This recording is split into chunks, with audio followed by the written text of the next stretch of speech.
Move your career further, faster in just 2 days with a Harvard Professional and Executive Development Program. Advance your leadership skills, craft smarter business strategies, build your network, and transform how you work and think to keep your career moving forward. You'll earn a certificate and can add Harvard to your resume with Harvard Professional and Executive Development. Learn more at professional.dce.harvard.edu/Spotify. My dad works in B2B marketing. He came by my school for career day and said he was a big ROAS man. Then he told everyone how much he loved calculating his return on ad spend. My friends still laugh at me to this day. Not everyone gets B2B, but with LinkedIn, you'll be able to reach people who do. Get a $100 credit on your next ad campaign. Go to linkedin.com/campaign to claim your credit. That's linkedin.com/campaign. Terms and conditions apply. LinkedIn, the place to be, to be. Ryan Reynolds here from Mint Mobile. With the price of just about everything going up during inflation, we thought we'd bring our prices down. So to help us, we brought in a reverse auctioneer, which is apparently a thing. Mint Mobile Unlimited Premium Wireless. How to get 30, 30, bit to get 30, bit to get 20, 20, 20, bit to get 20, 20, bit to get 15, 15, 15, 15, just $15 a month? Sold! Give it a try at mintmobile.com/switch. $45 upfront payment equivalent to $15 per month. New customers on first 3-month plan only. Taxes and fees extra. Speed slower above 40 gigabytes. See detail.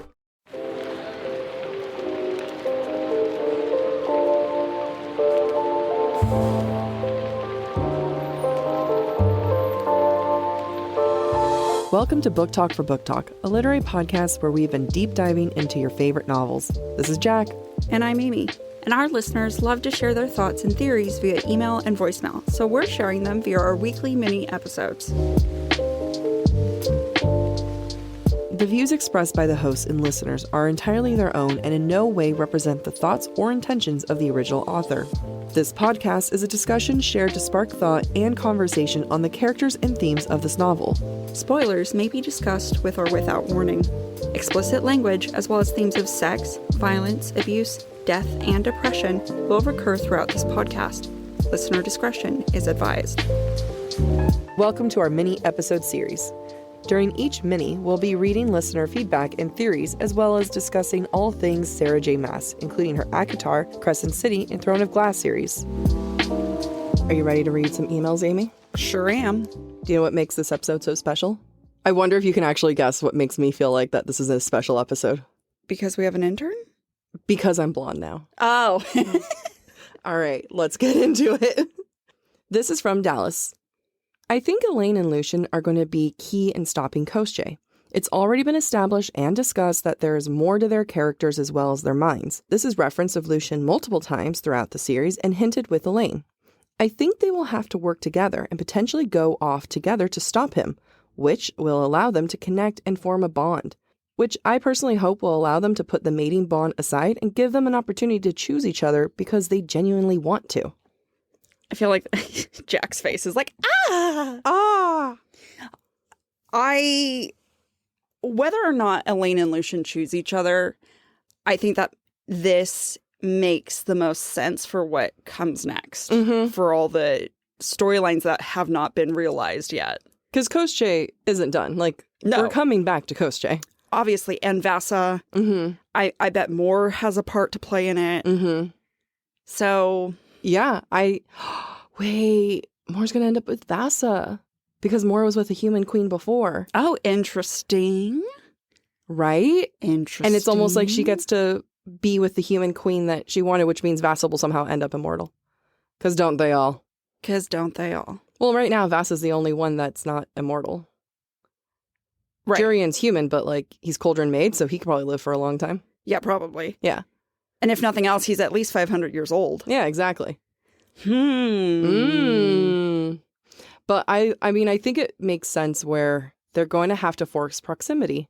Yeah. Oh, yeah. Forced proximity is 100% going to be a thing. Yeah. Wouldn't be surprised if the one bed trope comes back into play. I demand the one bed trope to come back. There is not enough one beds in this world. There should be more one beds. Yes. Okay. As I was writing my romance novel and I was outlining it, which is based off of personal experiences, I've been in the one bed trope. Yeah, I know you have. I didn't realize I was in my own trope. I didn't realize that trope could end with a non-happy ending. Oh, I'm sorry. No, it's cool. It's cool. It's fine. It'll be good for Elaine and Lucian. I'm happy for them. Happy. I'm thrilled. It's so funny that you never realized you were in a one-bed trope. I genuinely... I think about it every time you tell the story. Never thought of it. Never thought of it. It's fair. I didn't think of anything. Because you were hurt by the moment.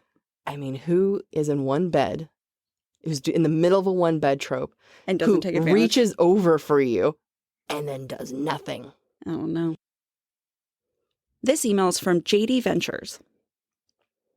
I listened to the episode recently where y'all were discussing how the inner circle was being, for the lack of better words, insensitive to Feyre and Lucian's rescue/return to Velaris after Feyre escaped the Spring Court after leaving it in shambles and inevitably in Hybern's hands. They also critique Feyre's choices, all while she's basically still in shock.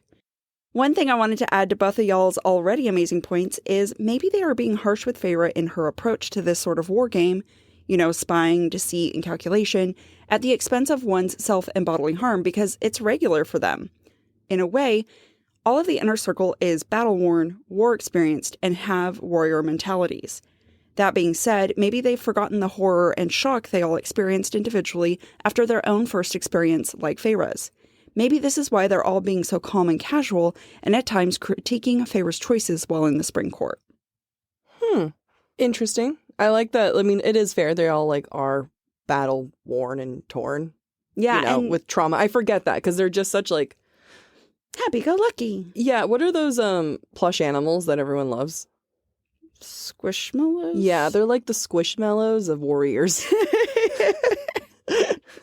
Yeah, they do have, for 500-year-old battle-worn individuals, they do have rather sunny dispositions. Yeah. But they do also come across as flippant.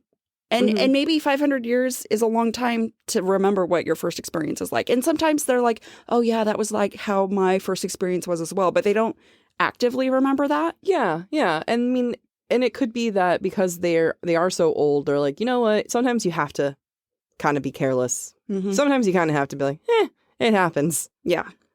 But that only comes with time and experience, as any situation in real life. I was going to say, it's how I handle my dating life. A little bit more flippant now of sometimes you just got to make a joke of it. It's fine. Yeah, I mean, it's like any type of rejection. The more you get rejected, the more you're like, well, whatever. Yeah, I mean, it's true. Yeah, it turns from rejection to wow, I can't believe someone could be so dumb. Yeah. It really is. I think that's fun. You know what? Compare dating to 500 years of war. And I think you've got a good comparison. Yeah, no, it's true. It's true.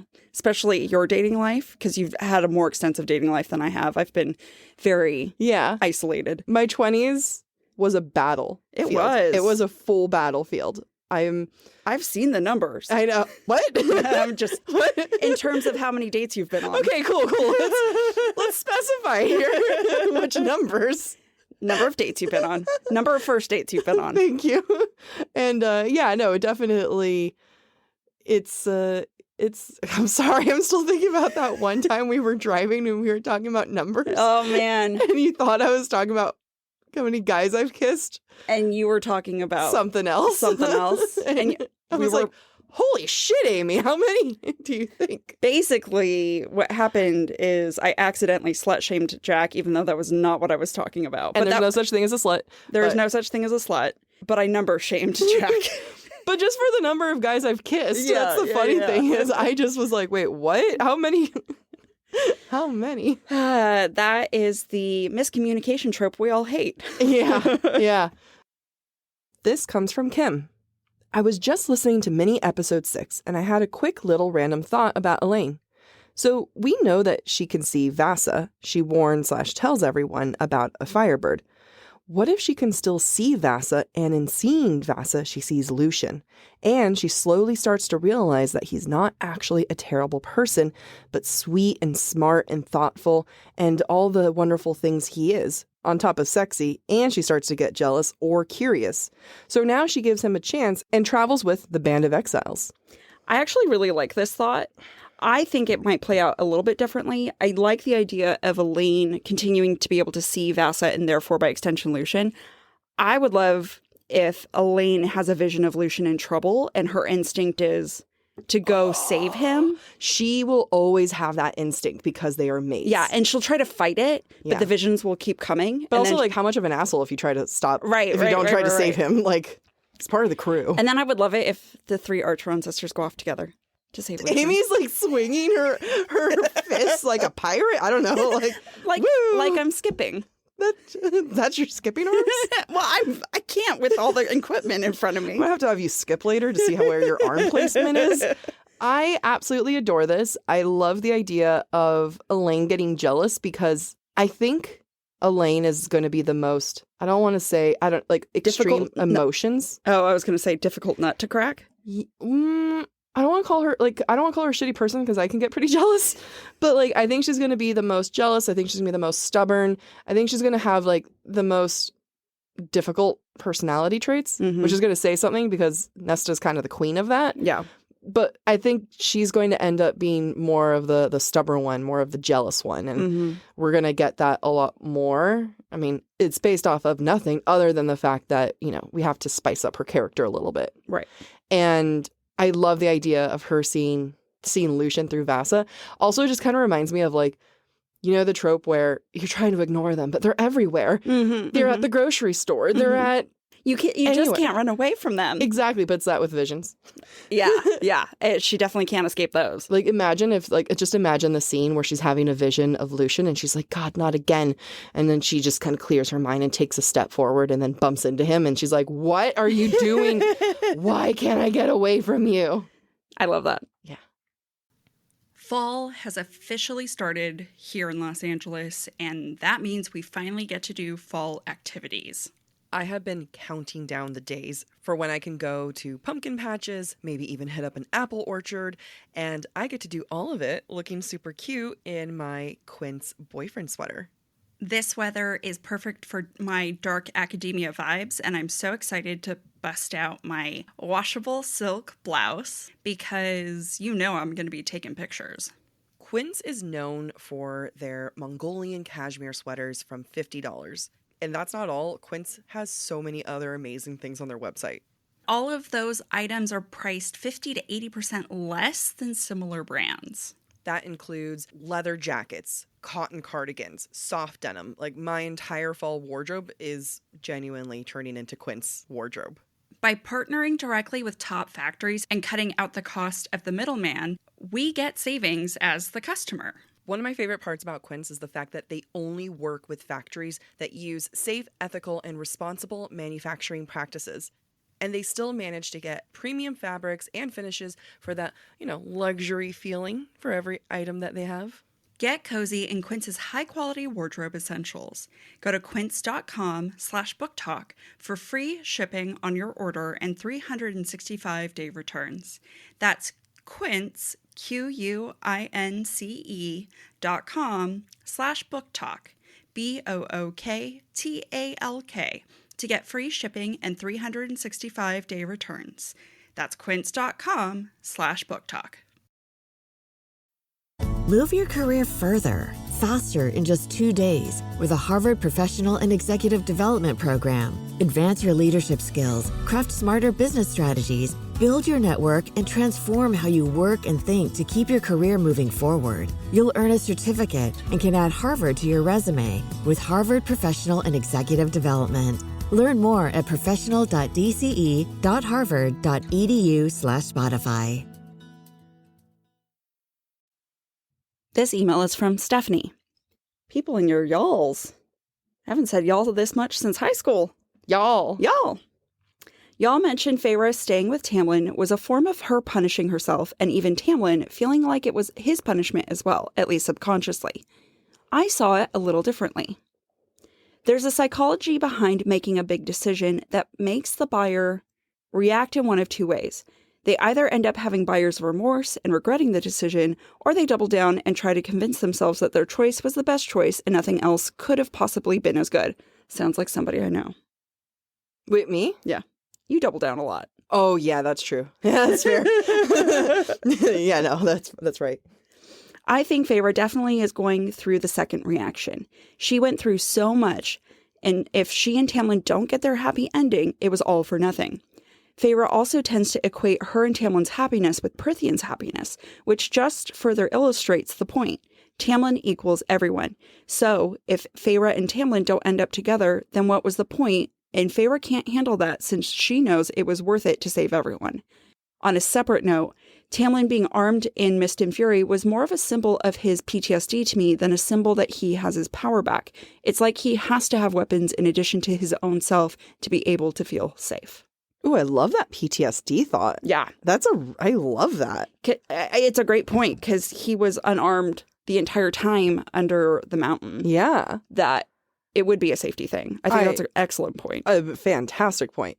For the first one, yeah, I mean, like, it makes sense that Feyre would be like, no, if this doesn't work out, then this is, it has to work out. And I think that's very common. Yeah. Like, I get that. I do that. Like, we all do. I mean, yeah, and I did that in a relationship where I'm like, we've been together for so long. Why? Like, you know, I felt like I bounced before Feyre did, but it's, I bounced before I got locked in a manor. And, but no, I mean, yeah, like I feel like that's a very natural instinct to do. Yeah. It's like protectiveness. It's being protective of yourself and your own heart and your own mentality of like, like you spend time and energy and investment. I get Feyre. Yeah, I do too. It's when you put that much time and energy into something, you want it to work because it does feel like it's all for naught. And if you're already in a bad headspace, you can't really fathom what that means for you as an individual. And I think it calls into question like an individual's self-worth too. Yeah, yeah. If I couldn't make this work, I can't make anything work, and then I'm worthless. I'm surprised Rhys didn't have her recite the lines, "Don't be sad that it's over. Be happy that it happened." And all these like mantras of like letting go is the best form of growth. You know, like every single like, are you trying to tell me something, Rhys? Like he just has a bunch of affirmations for her to write. Instead, it's Rhys is sexy. Yeah, exactly. I mean, there's a different type of affirmation, but that's yes. true. Yeah, double down, Feyre. I get it. I respect it. Yeah, I mean, then once I go opposite, I double down opposite. Yeah, real fast. Yeah, it's like now I want no communication. Do we need to cut that? No. No, because I talk to my exes. Yeah. This email is from a different Kim. That's not how she signed her name. I just wanted to share my hot take / fan theory about Eris. Here it is. I think that when Eris sought out Mor as a wife, he was expecting her to be like the rest of the Court of Nightmares, cunning, politically minded, and seeking power through an advantageous marriage, just like the image that was and still is broadcasted to the rest of the world. Someone who could not only survive, but thrive in his court. Then he met her, a young female who was scared, soft, barely surviving in her home, and wouldn't last in his. And he may or may not have figured out her sexuality. I don't think he did, as she kept that well hidden, but it's a possibility. So he offered her an out. He planted the idea to ruin the marriage so he wouldn't be subjected to his family like he was. I don't think that he expected what was going to follow. I think that when he discovered Mor in the Autumn Court, he panicked. Surrounded by his father's men, he had no choice but to leave her there and hope someone came for her. I think that if Mor had no other use to Beren, then Mor would be killed for her actions that would be perceived at best an embarrassment to Beren and his family, and at worst, traitorous, both resulting in her death. I actually really like this idea that Eris planted the idea of Mor selling herself into Mor's head. Yeah. So that Beren couldn't be implicated in it. I'm sure he said something like the lines of, I mean, now that that's in my head, because I love this idea, he could have easily said something as casually like, make sure you keep yourself pure for me. Yeah. Something like really snide or something like that. Right.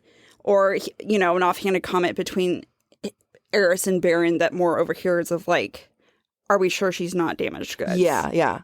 Right. And that's his way. It's not a great way, but that's his way of helping her get out of the situation. Mm-hmm.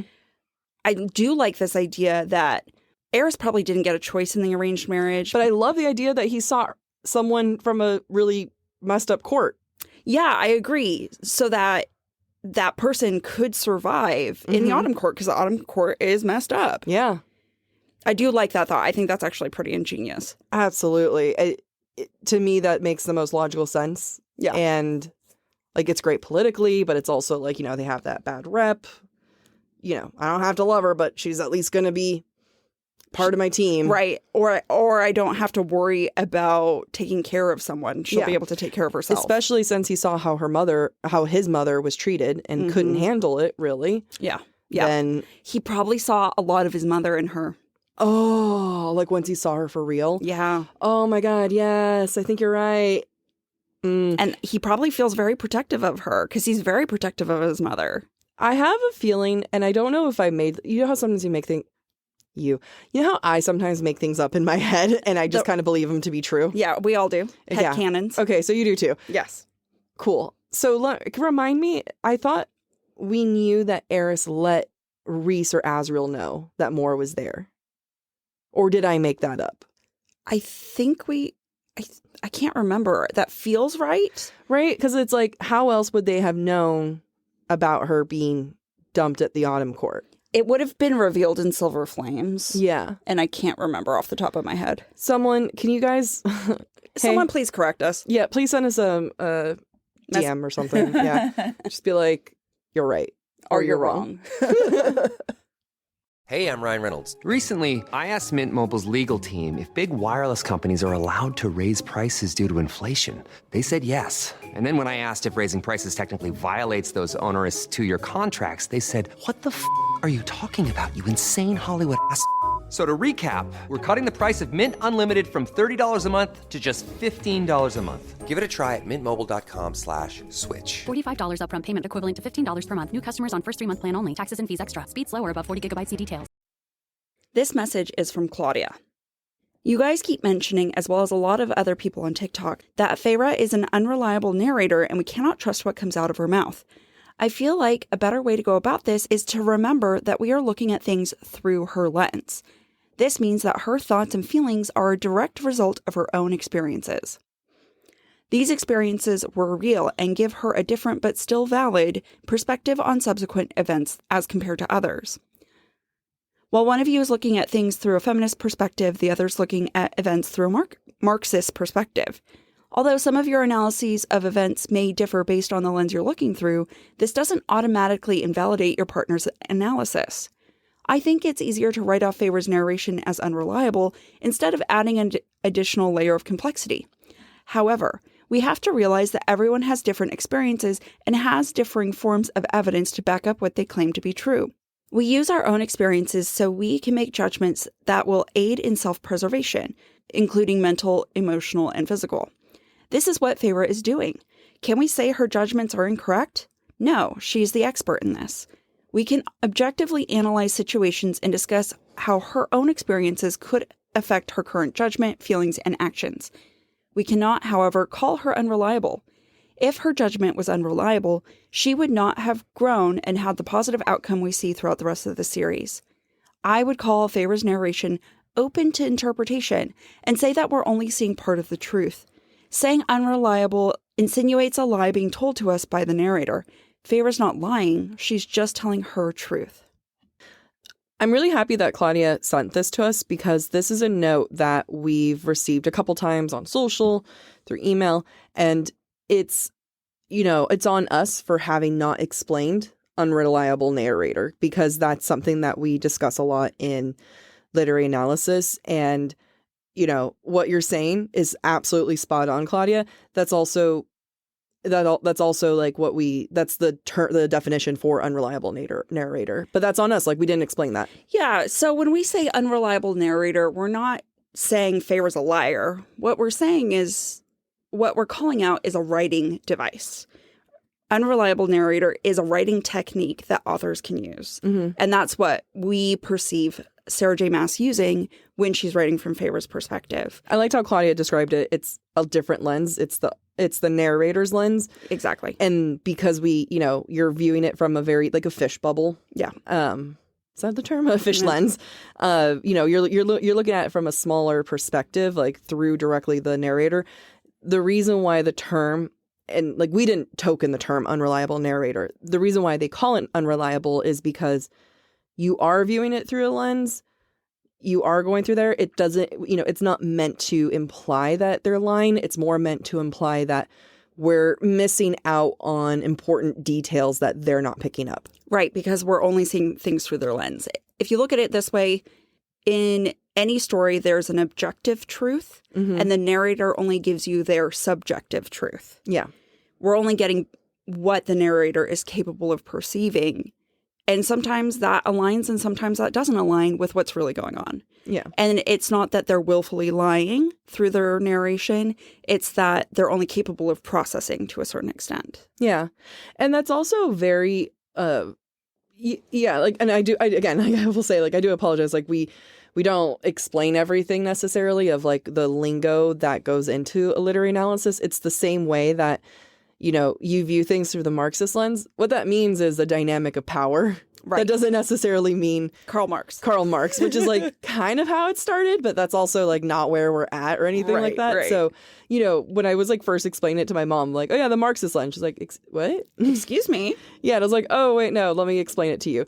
So I don't mean socialism and communism. Exactly. So it is something like for whatever reason in the literary academic community, we have these pretty extreme terms. Yes. Like unreliable. Yeah, I can totally see why someone would view that as calling them a liar. Right.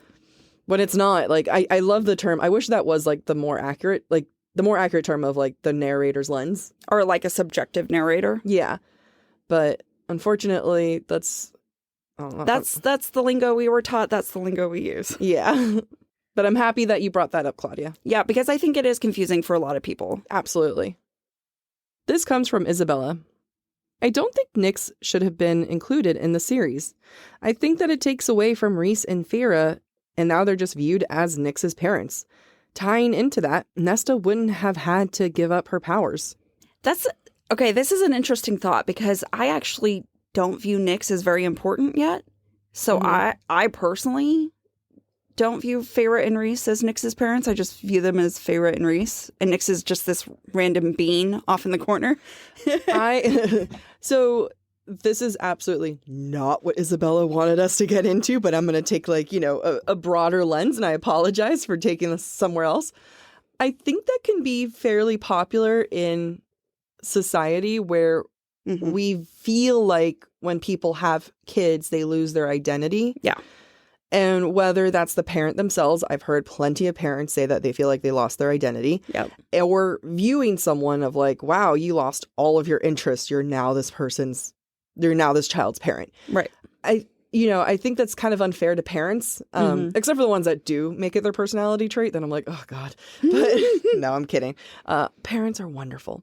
But I think it just kind of comes into that societal concept, which is unfair to the parents. Yeah. And I think that, we want to give them an opportunity, them being Feyre and Rhys, an opportunity to be like, they're still people. Like people who have kids, they're not lost to the world. Right. It's not that they're no longer individuals. Yeah. They might have different priorities. They might have like different things they need to focus on. And, you and I, Amy, feel like it makes perfect sense that they had a kid. Yeah, it makes sense because of what they've gone through, right? I did think about what you were talking about, the whole loss of identity as a parent. Mm-hmm. I do think from a narrative point of view and from the character development, especially after you read Frost and Starlight, it does make sense that the next step was to have children. Do I think Nyx is important to the story? No, not yet. He better fucking be eventually, because if he's not, then it is annoying. Well, what's also hard is that Feyre and Rhys aren't meant to be the priority story anymore. Right. You know what I mean? But right. that's not because they had a kid. Right. Those two things happen. Like, they're not meant to be part of the story anymore, and they had a kid. One doesn't cause the other. Right. It's just SJM saw their ending. I mean, like, their story kind of came to a conclusion. Right. And the rest of it, that's why we had Nesta. That's why we're going to have Elaine. And, they're not off in the sunset, but I can understand why people view it as like, oh, now they had a kid and they're no longer important. Yeah, I think if SJM had chosen to continue Rhys and Feyre's storyline, I think we would feel like they lose their identity because their characters have kind of grown as far as they can grow in this universe. They've done a lot of growing. I honestly don't know what more SJM could put them through for them to continue to grow. And that's why you're dragging out the story if you do that. Right. And I think some people dislike Silver Flames because the narration's no longer from Feyre and Rhys's point of view and the story is no longer about them. But honestly, I don't know what you could do with them except to tear them apart.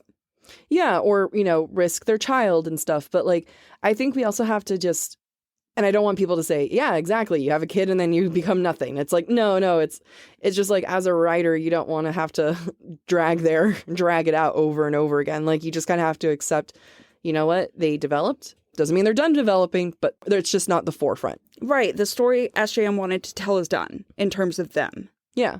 They're still going to grow. It's the same way that when we view Nesta in Wings and Ruin, there was a lot of growth happening off screen that we didn't get from Feyre's perspective. Mm-hmm. And one day when we do Silver Flames, I'm sure we're going to catch all the growth that Feyre and Rhys are doing off screen, but we don't see because we're viewing it from Nesta's lens. Exactly. No, I hear you, Isabella. A lot of people have the same views, and just wait till we do Silver Flames. Maybe we'll end up agreeing. Maybe we'll change everyone's mind. Yeah. I would say we don't even have to do Silver Flames. I bet we could do Frost and Starlight and change people's minds about Nyx. Whoa. All right. I said what I said. Season 3, Episode 5, Elaine's moon white dress was brought up. And I wanted to discuss the fact that what is the moon? The moon reflects sunlight. So Lucian, as the source of the sun, Elaine is reflecting sunlight back. And also, in the night court, there is the stars, the night, and the moon. The moon, the only source of sunlight in the night court. That's what Elaine wears. I think it's important. I don't think that they can see my face, Amy, mainly because this is a podcast. Mm-hmm. But I'm pretty sure my jaw was dropped the entire time. Oh, yeah. And you were your eyes were darting around the room what the hell? The answer will somewhere be in this room. Samantha, also known as Creative LBD, always comes in with some amazing theories and observations. And holy moly, this was another one. It makes sense. Oh, yeah. I am so proud of you, Samantha, but also so annoyed with myself. You're right. We can't always assume that the moon is associated with the night court because the moon reflects the sun's light. Yeah. And who is light? Lucian. Oh, my God. Yeah. Big fan. Big fan of that. That's amazing. You know what I just read in the High Lords meeting? What? Lucian's mother's skin is called moon white. Does she reflect the light of her sun or she reflects Helion? Ah! Oh my God. It's all coming together. It is. Oh, okay. Elaine, the innocent one, right? Moon. I wonder how deep SJM's going to go with the moon analogy. Because what if she's more like Artemis, Diana? Ooh, interesting. We're talking Greek Roman goddesses who are goddesses of war and the hunt. Yeah, the hunt. And bow and arrows and kind of a badass. Yeah. But also single and virginal. She chooses her virginity for a long time. Yeah. Granted, Elaine's not a virgin. She might not choose a partner. Yeah, until Lucian comes into the picture. Hey. Uh-huh. Yeah. Don't resist this. You already joined. You joined us a long time ago. I did. Thanks, Samantha. Thank you for listening to this mini episode of Book Talk for Book Talk. We encourage you to rate and subscribe to our show on your preferred podcast listening platform. We would love to hear your thoughts based on today's conversation. You can submit your comments to our form at booktalkforbooktalk.com or via our Camflare voicemail system. Please visit booktalkforbooktalk.com for more information. You can also follow us on TikTok or Instagram at the handle Book Talk for Book Talk. Bye!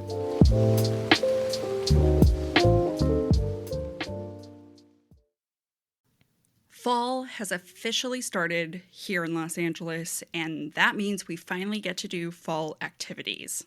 I have been counting down the days for when I can go to pumpkin patches, maybe even hit up an apple orchard, and I get to do all of it looking super cute in my Quince boyfriend sweater. This weather is perfect for my dark academia vibes, and I'm so excited to bust out my washable silk blouse because you know I'm going to be taking pictures. Quince is known for their Mongolian cashmere sweaters from $50. And that's not all. Quince has so many other amazing things on their website. All of those items are priced 50 to 80% less than similar brands. That includes leather jackets, cotton cardigans, soft denim. Like, my entire fall wardrobe is genuinely turning into Quince wardrobe. By partnering directly with top factories and cutting out the cost of the middleman, we get savings as the customer. One of my favorite parts about Quince is the fact that they only work with factories that use safe, ethical, and responsible manufacturing practices. And they still manage to get premium fabrics and finishes for that, luxury feeling for every item that they have. Get cozy in Quince's high-quality wardrobe essentials. Go to quince.com/booktalk for free shipping on your order and 365-day returns. That's Quince, QUINCE.com/booktalk, BOOKTALK, to get free shipping and 365-day returns. That's quince.com/booktalk. Ryan Reynolds here for, I guess, my 100th Mint commercial. No, don't. I mean, honestly, when I started this, I thought I only have to do like 4 of these. I mean, it's unlimited premium wireless for $15 a month. How are there still people paying 2 or 3 times that much? I'm sorry, I shouldn't be victim blaming here. Give it a try at mintmobile.com/switch. Whenever you're ready. $45 upfront payment equivalent to $15 per month. New customers on first 3-month plan only. Taxes and fees extra. Speed slower above 40 gigabytes. See details.